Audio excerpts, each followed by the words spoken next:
Jogetnya mereka juga nyentrik ya. Gerakannya model kayak gini, diulang-ulang terus sampai beberapa lama.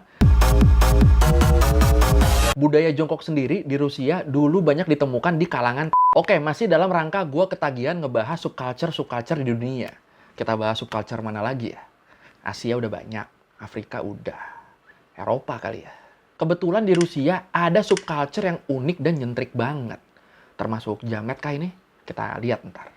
Ya udah kalau gitu, ayo kita bahas subculture Gopnik. Subculture yang jadi keresahan orang Rusia di Learning by Googling. Sebelum kita bahas Gopniknya, kita kayaknya perlu nyamain persepsi tentang jamet dulu deh. Soalnya kemungkinan besar kedepannya nih gue bakal banyak ngebahas jamet-jamet dari seluruh dunia. Seru soalnya anjir. Gue taunya jamet itu dulu artinya adalah Jawa metal. Sebutan buat mas-mas yang pengen terlihat keren dengan berdandan metal. Dari mulai gaya rambut, gaya berpakaian, aksesoris-aksesoris, pokoknya semuanya serba metal. Tapi sayangnya nggak matching, makanya sering dikatain orang. Terus bergeser arti singkatannya jamet jadi jajal metal. Nggak cuma orang Jawa doang akhirnya yang kena. Semua kena yang pengen ngejajal. Tapi itu seingat gue pengertian di tahun 2009-2010. Habis itu penggunaan jamet ini sempat tenggelam. Tetap orang-orang milihnya pakai alay. Terus beberapa tahun ke belakang penggunaan kata jamet ini rame lagi ya. Buat nyebut orang-orang yang bajunya kegedean, rambutnya segitiga ke atas, rambut Illuminati, terus mereka joget-joget, enjoy. Bergeser lagi maknanya. Nah yang gue lihat sekarang ini istilah jamet ini mulai menggantikan istilah alay. Yang dulu dikatain alay itu sekarang dikatainnya jamet. Akhirnya sekarang kalau gue lihat kata jamet ini maknanya udah bergeser jadi kumpulan orang-orang yang dianggap berasal dari level rendah, yang punya style atau kelakuannya nyentrik, dan dianggap negatif oleh masyarakat mayoritas. Nah di Rusia, kumpulan remaja model jamet gini juga ada. Mereka juga dianggap alay sama orang-orang sana. Namanya Gopnik.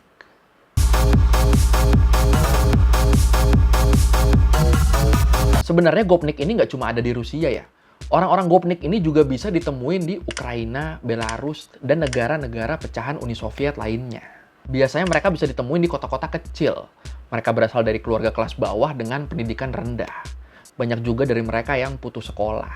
Mereka susah dapat kerja karena emang nggak punya skill buat dapat pekerjaan yang layak. Akhirnya para remaja pengangguran ini pada ngumpul. Ngumpul, nongkrong bareng, jadilah Gopnik. Emang bahaya pengangguran kalau ngumpul ya. Uni Soviet sendiri kan pecah di tanggal 26 November 1991 ya. Nah, Gopnik ini mulai bermunculan di tahun-tahun segitu. Sambil nongkrong biasanya mereka sambil minum-minum. Bisa vodka, bir-bir murah, atau minuman soda. Selain itu mereka juga sambil ngemil biji bunga matahari. Iya, sambil ngemil kuaci. Dan biasanya juga sambil ngerokok. Tapi apapun yang mereka lakukan, ini yang paling khas. Mereka pasti ngumpulnya sambil jongkok. Makin banyak yang nongkrong, makin gede lingkaran orang-orang jongkoknya. Lu coba aja search di Google Image, Gopnik, enter. Itu pasti yang keluar gambar mereka lagi jongkok semua. Sumpah, dikit banget ada gambar mereka lagi berdiri. Kenapa pada jongkok? Menurut The Moscow Times, ini ada beberapa alasan. Pertama, karena nggak terlalu banyak bangku di tempat mereka nongkrong. Kalau mereka maksain duduk, itu tanahnya atau ubinnya dingin banget. Atau bisa juga mereka takut celana mereka kotor. Akhirnya mereka milih jongkok. Budaya jongkok sendiri di Rusia dulu banyak ditemukan di kalangan tahanan di zaman Kekaisaran Rusia. Jauh banget anjir. Kalau waktu itu kaisar berkunjung ke penjara, tahanan-tahanan di sana pasti semuanya pada disuruh jongkok. Alasannya karena kalau mereka jongkok tuh mereka lebih mudah diawasi. Dan mereka juga lebih sulit buat melakukan serangan mendadak. Arti nama Gopnik sendiri menurut gue cukup punya nilai historis sih. Apalagi kalau dibandingin sama Shamat misalnya, yang cuma pelintiran dari Smart. Atau dibandingin sama Dekwan, yang cuma diambil dari bunyi motornya. Wan. Jadi nama Gopnik ini terdiri dari dua suku kata. Gop sama Nik. Kita bahas yang belakang dulu ya, yang Nik dulu. Nik ini kalau di bahasa Indonesia artinya tuh semacam orang yang. Atau kalau di bahasa Inggris dia tuh setara imbuhan er. Orang yang menulis, writer. Orang yang menjaga, keeper. Nah, Nik ini kayak imbuhan er di bahasa Inggris, kayak gitu fungsinya. Kalau Gop ini adalah singkatan dari ini. Silakan baca sendiri, ini gue ngerti baca gimana. Ini ada tulisan Latinnya sih, nah silakan baca sendiri. Lihat kan depannya tuh GOP, yaitu Gop. Intinya Gop ini adalah nama salah satu panti sosial yang udah berdiri sejak zaman Kekaisaran, yang banyak menampung anak muda miskin yang melakukan tindakan kriminal. para penghuni panti GOP ini akhirnya disebutnya gopnik. Tapi kata GOP ini makin kesini makin mengalami pergeseran makna. Mirip-mirip jamet tadi ya. Kata GOP maknanya bergeser jadi bahasa slangnya pemalakan. Kelakuannya disebut GOP, orang-orang yang melakukannya disebut gopnik. Emang mereka suka malak? Sayangnya iya. Biasanya orang-orang gopnik ini bakal nyamperin orang yang lagi jalan sendiri. Terus mulai tuh mereka basa-basi, kayak, "Bang, punya rokok nggak?" Nah ini, si orang ini mau jawab apapun, mau jawab punya, mau jawab nggak punya, endingnya pasti dia bakal habis. Soalnya apapun jawaban si orang ini, para gopnik ini pasti bakal nyari-nyari kesalahan dari jawaban dia. Bakal dipelintir terus seolah-olah orang ini ngeledek mereka atau ngajak mereka berantem. Endingnya udah jelas, semua harta orang ini yang lagi dia bawa itu semuanya bakal dirampas. Kalau orangnya nolak nih, itu bakal langsung digebukin, terus diambil secara paksa. Lu lagi bawa HP, dompet, duit, perhiasan, semuanya bakal mereka diambil sama para gopnik ini. Wah, busuk juga ya. Где ты этот велосипед взял, блядь? Где велосипед взял? Ya jadi sekarang bisa dibilang, makna kata gopnik ini udah bergeser jadi preman kelas teri yang suka malak. Preman kelas jalanan yang suka malak. Jadi ya gitu-gitu aja kegiatan mereka. Nongkrong sambil jongkok, sambil minum-minum, sambil ngemil kuaci. Kalau duit udah mulai habis, baru mereka keluar. Nyari mangsa buat dipalak. Bahkan menurut Rahasia Beyond, di tahun 90-an sempet ada gerakan gopnik. Wah. Jadi para pemuda gopnik ini pada ngebrontak. Mereka keluar, keliling, nyari orang-orang yang nggak ngikutin ideologi Soviet seutuhnya. Kalau ketemu sama mereka langsung dihajar.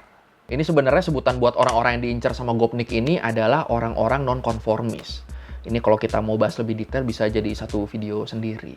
Jadi intinya waktu itu pemuda-pemuda gopnik ini bakal nyerang orang-orang yang terpengaruh sama budaya-budaya dari luar, terutama dari barat. Ketemu anak punk dihajar sama mereka. Ketemu anak rap dihajar sama mereka. Merasakan ya. Nah sama kayak jamet di Indo atau syamat di Cina, gopnik di Rusia juga punya ciri khasnya sendiri. Ini yang mantep nih. Mereka biasa selalu pakai jaket dan celana olahraga Adidas yang model 2 atau 3 strip. Terus mereka pakai topi newsboy, pakai sepatu pantofel, udah mulai nggak masuk nih stylenya. Terus banyak juga yang pakai emas imitasi atau rantai emas imitasi. Nah, kenapa mereka pakai jaket Adidas? Ini juga ada sejarahnya. Gimana tuh? Kalau menurut Novaya Gazeta, salah satu koran di Rusia, tahun 1980 kan Soviet ini jadi tuan rumah Olimpiade musim panas. Nah, outfit resmi timnas Soviet waktu itu sponsornya adalah Adidas. Jarang-jarang kan, apalagi tahun segitu, ada negara komunis yang mau kerjasama sama produk kapitalis. Tapi terpaksa mereka pakai Adidas karena harus diakui kualitas produk-produk Adidas waktu itu jauh banget di atas kualitas produk-produk lokal Uni Soviet. Akhirnya tekan kontrak Soviet sama Adidas, tapi dengan syarat. Syaratnya Adidas nggak boleh naruh logo mereka di pakaian timnas Olimpiade Soviet. Akhirnya yang kelihatan cuma garis-garis di sampingnya aja. Nah, desain outfit ini ternyata dianggap keren sama banyak orang Soviet waktu itu. Akhirnya ya udah, tracksuit Adidas, pakaian olahraga Adidas, jadi simbol orang keren di Uni Soviet. Karena udah jadi tren di masyarakat, akhirnya tracksuit Adidas ini tetap eksis walaupun Olimpiadenya udah kelar. Semua orang tetap pakai tracksuit Adidas ini. Bahkan, menurut The Moscow Times, sempat ada masa di mana kalau penjara di Soviet itu baju tahanannya lagi habis, tahanan yang baru bakal dikasih tracksuit Adidas. Bingung gua.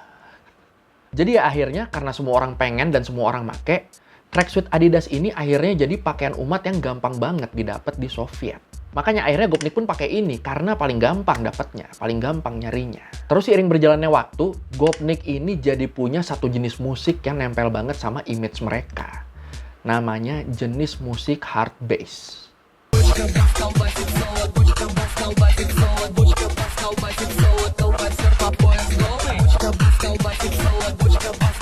Kalau menurut Russia Today, musik hard bass ini di masyarakat Rusia selevel sama musik-musik koplo kalau di Indonesia. Musik hard bass ini adalah turunan musik EDM yang hentakannya terus-terusan dan cepet gitu. Kalau ada liriknya, biasanya liriknya itu cuma diulang-ulang dan nggak ada maknanya. Karena emang musik hard bass ini musik buat joget, jadi lirik nggak terlalu penting. Mirip-mirip musik jamet di sini nggak sih? Jogetnya mereka juga nyentrik ya. Gerakan yang model kayak gini diulang-ulang terus sampai beberapa lama, terus mereka ganti gerakan, terus diulang-ulang lagi, terus mereka ganti lagi, terus diulang-ulang lagi. Ya udah, terus aja kayak gitu.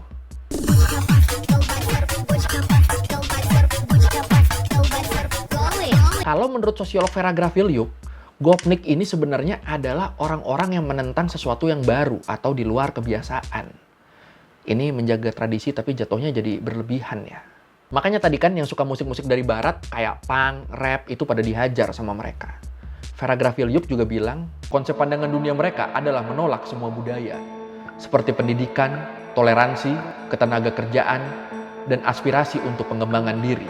Semuanya mereka tolak. Makanya buat gopnik-gopnik yang nggak melakukan tindakan kriminal, yang cuma kumpul-kumpul doang, nongkrong-nongkrong doang, masyarakat Rusia ini ngelihat mereka sebagai kumpulan orang-orang berpendidikan rendah dan antisosial. Wah, kasihan juga ya. Oke, sekian dari googling kali ini tentang subkultur gopnik di Rusia. Gimana kalau menurut lo? Apakah mereka masuk kategori jamet karena dandanan dan joget-joget yang nyentrik? Atau biasa aja? Kalau lo mau revisi kali gue udah salah, atau lo mau nanya, atau lo mau nambahin yang ada di video, bisa lo tulis di komen, kita diskusi kayak biasa. Sekali lagi, thank you udah nonton. Jangan lupa like, comment, subscribe. Bye.